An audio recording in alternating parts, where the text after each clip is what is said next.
I thought I would add a little more festivities to this ReviewTechUSA review by having a delicious jug of pretzels instead of just plain wood. They are very good pretzels. So what do we have in store for you guys today? Well, it's a console. It's not obscure.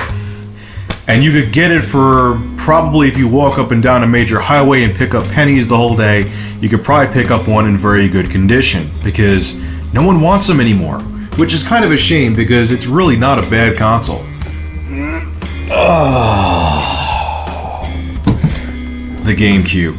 Now, the interesting thing about the GameCube was that when it came out to compete with the Xbox and the Sony PlayStation 2, it just really didn't make any sense. People at Nintendo who designed this hardware must have been high, and it's not that it's bad, but they just really missed out on key things that people were looking for at the time. Now, obviously, the first one we could look at here is the fact that this does not take DVDs. It is a DVD-based format, but it's an 8-centimeter disc that it takes that holds up to 1.5 gigabytes. And the thing about this instantly killed the whole DVD thing, which people were really looking for back then, because 2001, 2002 is when DVD was kind of in its prime. And on top of it, you couldn't play CDs, which isn't really a big deal. But that whole thing just kind of killed it. Also, developers weren't really thrilled with it because when they made ports of games, they had to compress the video and audio more to squeeze it onto one disc, and a lot of times it had to be on a couple discs. So once again, it was kind of a bonehead move on Nintendo's side to not just go with a normal format like everyone else. Now, in their defense, because they did this, it was tougher to kind of pirate the game. So that did help with piracy, but in the end, it did hurt them because it just wasn't a good idea to do it. Sorry, Nintendo. Here's what the discs look like. Obviously, I had to pick up a very awesome copy of Soul Calibur 2. I strongly recommend this game if you do pick up a GameCube. They also have Link in this one too. You get to play as Link, and he's actually a really good character. I've actually ended up playing all 3 Soul Calibur 2s, the one for the PS2, the one for the Xbox, and the one for, obviously, the GameCube, and Link is hands down the best character. Here's a disc. Take it out of its case. I can do without making the disc shatter. And this is it. That holds 1.5 gigabytes, and this is how small they are. Once again, very smart idea in terms of copy protection standpoint, but very stupid idea because developers hated it. They do look cool though. Especially if you're like 8, this probably was like the coolest thing ever. Also too, the console's design. Yes, it's nice it has 4 ports, but it really, if you look at it with the handle on the back, it looks like a lunchbox. And the worst part about it is when they made the first one of these, the launch color was purple. What were you thinking?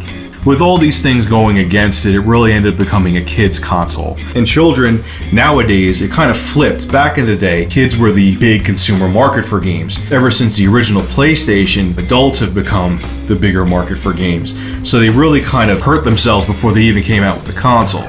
The other thing about it too, if you look under here, it was online capable, but they only had one game, or I'm sorry, maybe 2.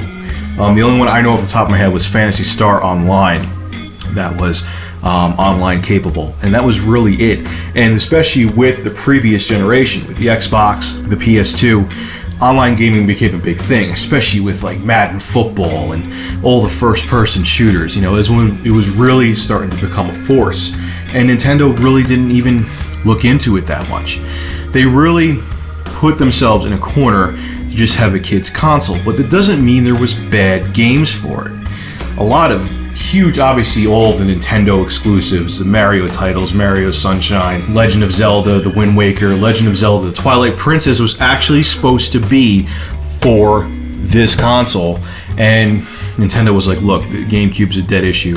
Let's just make it like it's for the Wii. You could actually get it for this. It's becoming expensive though because it's very rare. I'm hoping one of these moons when I'm not completely broke that I can pick one up. I got this in, as you can see, very good condition for $29.99. Actually, I spent the extra $5 on the warranty with it because these did have some problems with the optical drive. Stop reading the discs. over time. So hey, you know, granted it was only 29 bucks, but the warranty for a year was only 5. Can you beat that? Let's take a look at the controller here real quick. Now, it's a pretty comfortable controller. It's actually really comfortable, but it's not my favorite, and I'll show you why. Now, I like the fact that it kind of has a thing to place your thumb back here for the left and right analog buttons in the back, but they just have a kind of like a weird feel to them, like it clicks towards the end and it's just kind of awkward.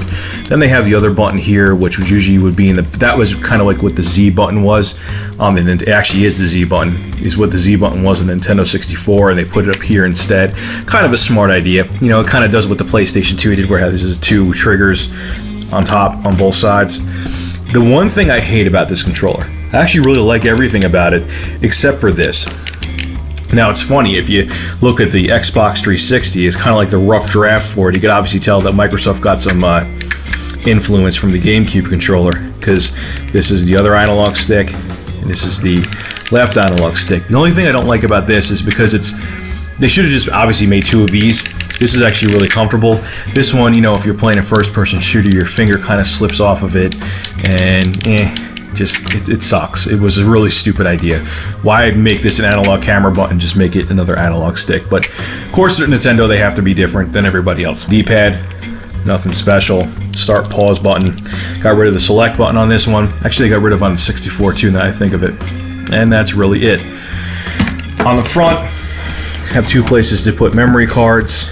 Obviously, it's a disc-based system, so you had to have memory cards. It doesn't have any internal memory. The only system I know was the 3DO and Saturn that saved games right in the console, but they had batteries and the batteries died, so. Some standout titles you should get, obviously, are Legend of Zelda The Wind Waker, Legend of Zelda Twilight Princess, Mario Sunshine. Resident Evil 4 was exclusive, then Capcom decided to port it to every single system, including the computer. There was Resident Evil 0, which stayed exclusive to it, and there's a bunch of other really cool games. So anyway, guys, this is Rich of ReviewTechUSA. For more gaming and technology reviews, go to youtube.com/ReviewTechUSA. Thank you for watching. Alright, now I'm going to play some POW on my GameCube.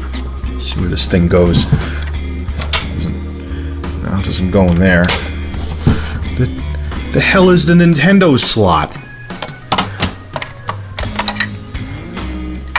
Are you kidding me? You can't, oh my god. Backwards compatible, my ass.